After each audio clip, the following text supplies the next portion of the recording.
Okay, mga kabunyog, mga kababayan, saan man pong panig kayo ng mundo, nasa Pilipinas man po kayo o nasa labas ng bansa, anong oras man po sa inyo dyan ngayon, umaga man po, tanghali, hapon, gabi. Mga kabunyog, mga kababayan, ang ating pong pagbati ng magandang araw, Pilipinas at mundo. Ayan, mga kabunyog, ito, gumagalaw na ang iba pang mga kaso ni Sara. Hmm? Kaya ito na yata ang ano no, ito na yata ang vice presidente na talagang kaliwat kanan ang mga kasong kinakaharap. ha? Mga kabunyog mga kababayan, nandyan ang impeachment, na magsisimula na rin sa Senado, nandyan ang banta ng warrant of arrest galing sa ICC dahil sa crimes against humanity. Tapos ito, yung kanyang mga ginawa na pagbabanta kay PBBM at kay Lisa Araneta at kay Martin Romualdez na ipapapatay ito. Ayan, dito naman gumagalaw na rin ang kaso niya. ha? Kaya, ano ito mga kabunyog, Hindi gawa-gawa itong mga kaso na to. Sa totoo lang, hindi lang to gawa-gawang mga kaso, totoo naman kasing mga mabibigat ang mga ebidensya laban sa kanya. Halimbawa, yung sa impeachment niya, sabihin pa ng kampo ng Duterte na politically motivated daw yan. Ay sa totoo naman kasi ang daming ebidensya laban sa kanya diyan sa confidential funds na yan. Kaliwat kanan ang ebidensya na talagang garapalan ang naging paglustay ng pundo ng bayan. Yun, isang problema niyang kakaharapin yan. Magsisimula na yan sa June 2. Pagbalik ng session ng Senado, sisimulan na rin ang tungkol sa issue ng impeachment ni Sara sa Senado. Mary Ichikawa, salamat sa pag-send ng donation ha. At yung sa ICC naman, napapabalita, na rin, talagang nasa listahan si Sara Duterte ng posibleng isyuhan ng arrest warrant. Hindi naman siguro mauuna siya kay Bato, pero malaki talaga ang posibilidad na kasama siya sa mai-isyuhan ng arrest warrant. Ito naman, iba pa ito iba ito mga kabunyog. Itong kasong gumagalaw ngayon, tungkol ito dun sa pagbabanta niya. Di ba, nag-live siya kasama ang mga supporters ng Duterte, nag-live siya. Sabi niya, mayroon na daw siyang hinire na kapag daw may ginawang masama sa kanya, patayin na rin daw si PBBM, patayin na rin si Lisa Araneta at si Romualdez. Siyempre hindi hindi inignore lang yon ng mga Marcos kasi seryosong banta yon para sa kila PBBM. Sa tingin nila nito hindi ito dapat palampasin. Kaya nag-imbestiga ngayon ang NBI, At sa investigasyon ng NBI, ayan, nandiyan na sa Department of Justice ang sinampang reklamo. Kaya ang Department of Justice may naka-schedule ng preliminary investigation, pinapatawag si Sara Duterte, may summon na sa kanya. Naka-schedule ang preliminary investigation sa May 9 at May 16. Kinumpirma mismo ni Sara, may natanggap na siyang summon. Actually, simple lang tong kaso na to. Ibig sabihin, hindi ito kasing bigat noong sa impeachment, hindi ito kasing bigat noong sa crimes against humanity sa ICC. Pero ang importante dito na kahit ka pa vice presidente, ayusin mo naman ang pinagagawa mo. Ang palusot kasi ni Sara, hindi niya naman daw seryoso yun. Hindi niya naman daw seryoso yun. Siyempre, hindi yun sinasawalang bahala ng administrasyon. Kasi, presidente ang binabantaan mo at asawa ng presidente, si Lisa Araneta, at speaker, si Romualdez. At si Sara, hindi naman ordinaryong tao, vice president. At siya rin ang may sabi. Doon nung naka-live siya, sabi ni Sara, no joke, no joke. Tapos ngayon, nung pinapanagot na siya dyan sa pagbabanta niya na yan, ang sinasabi niya, joke lang yun. Kaya, ito, mga kabunyog, mga kababayan, sunod-sunod ang kinakaharap ni Sarang mga kaso, Kaya lang, yung mga kaso na yan, hindi naman yan mga gawa-gawa lang. Tulad nito, itong sinasabing mayroong summons si Sarang natanggap na. Kinumpirma mismo ni Sara, may natanggap na siyang summons. Itong summons na ito, tungkol ito doon sa pagbabanta niya na ipapapatay nga si PBBM, si Lisa Araneta at si Martin Romualdez. Nag-imbestiga na ang NBI, At nung nag-iimbestiga ang NBI, inignore din ni Sara Duterte. Inignore niya. O ngayon, mayroon ng findings yung NBI, isinampa na ngayon sa DOJ. Binibigyan pa ngayon ng tsansa si Sara sa preliminary investigation ng DOJ. Naka-schedule sa May 9 to 16. May sumo na sa kanya. O ngayon, nasa kanya na naman yan kung hindi niya na naman sisiputin yan. Kasi laging ang ginagawa ni Sara, ini-ignore ang mga kasong kinakaharap niya eh. O, tapos sinasabi niya, politically motivated daw yan. Ha? O, kaya ito mga kabunyog, ano ito? Ito yung mga kasong sinampa kay Sara kaugnay sa mga pinagagawa niya. Lahat naman kasi yan kagagawan niya rin.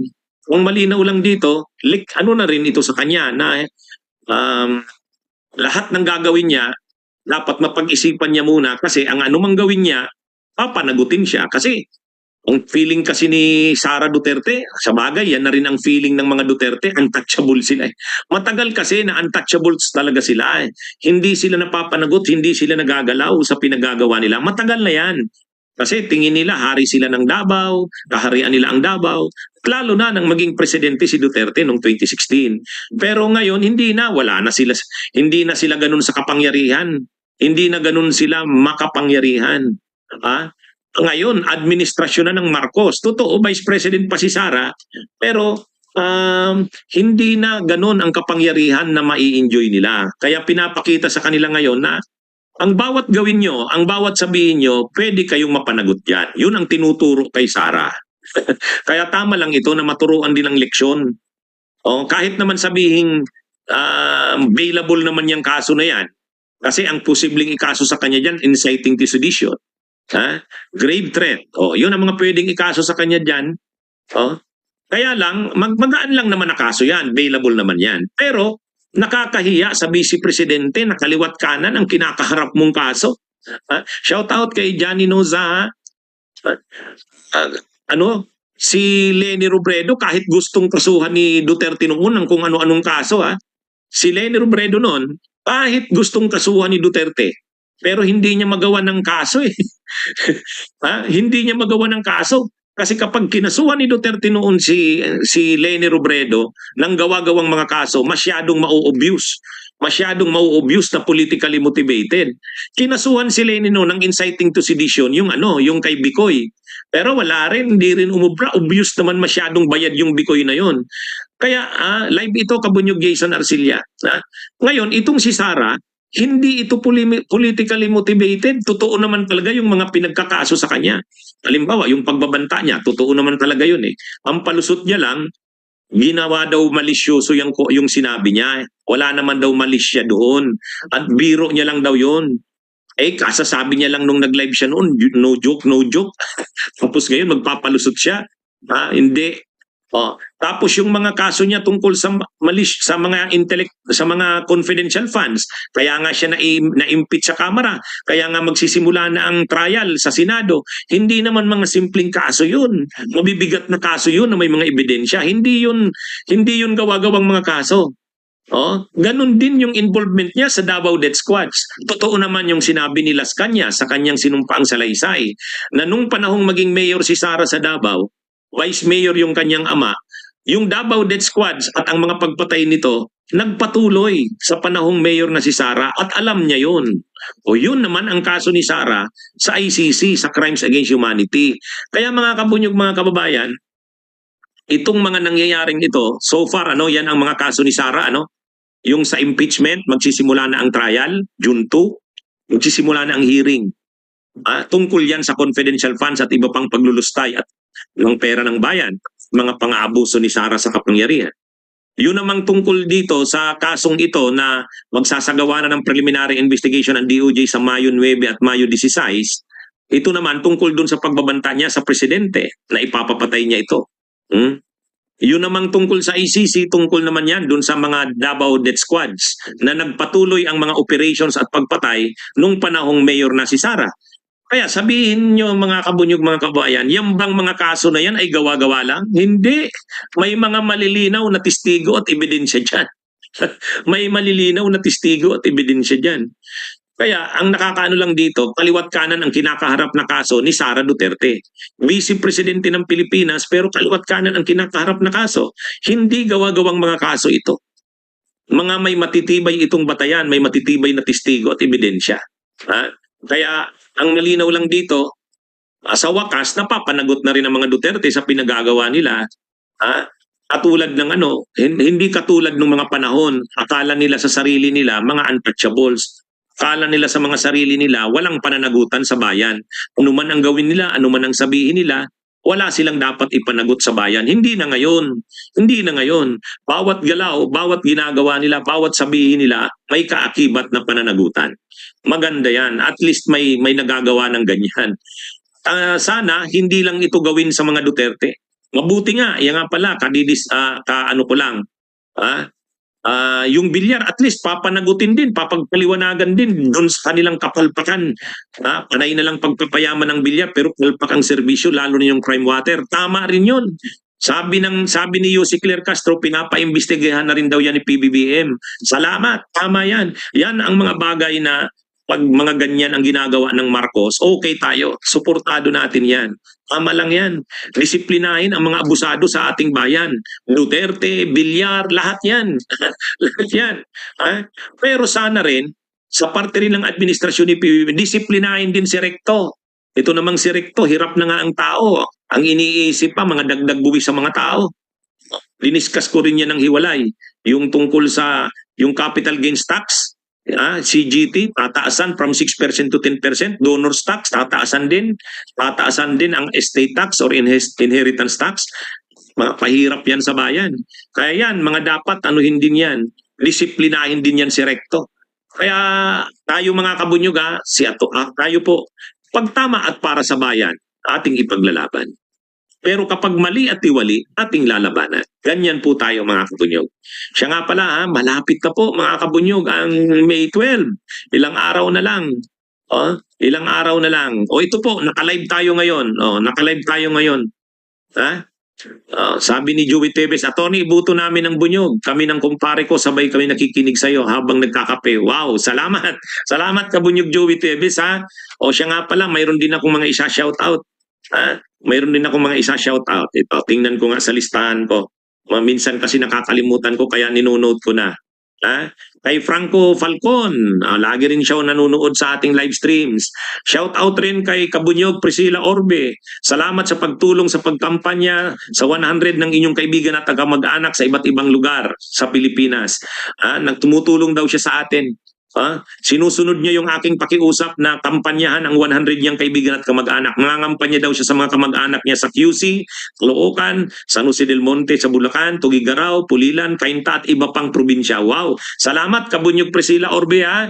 Mga Kabunyog, gayahin niyo po si Kabunyog Priscilla. Ikampanya niyo rin ako sa 100 ninyong kamag-anak, kakilala at kaibigan.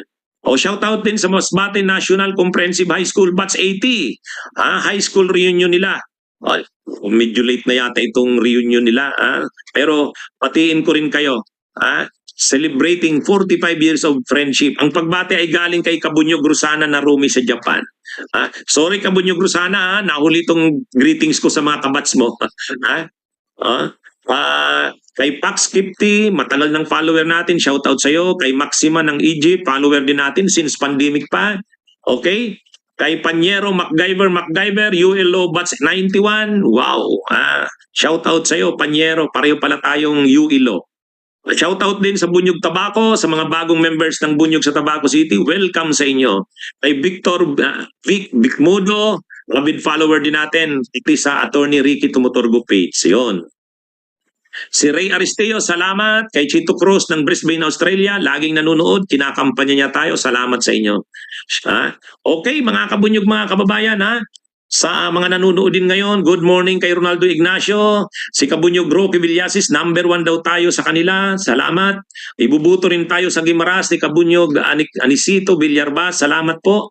Mga kabunyog, napansin nyo naman ang mga komentaryo ko, ang mga pagtalakay ko. Wala po tayong pinapanigan. Kapag tama at para sa bayan, ipaglalaban natin. Kapag mali at tiwali, ating lalabanan. Kasi inaakusahan tayo. Bayad daw tayo ni PBBM o ng Marcos, bayad din daw tayo ni Romualdez. Hindi po. Kita nyo yung komentaryo ko doon sa dagdag na buwis na gustong ipataw ni Recto? Hindi po. Kailangan ano po natin yun, kontrahin po natin yun. Kaya tayo po, para sa ikabubuti ng bayan, ating ipaglalaban. Pero pag mali at iwali, ating lalabanan. Mabuhay po tayo mga kabunyog. Ikampanya po ninyo, number 87 po. Number 87. Salamat.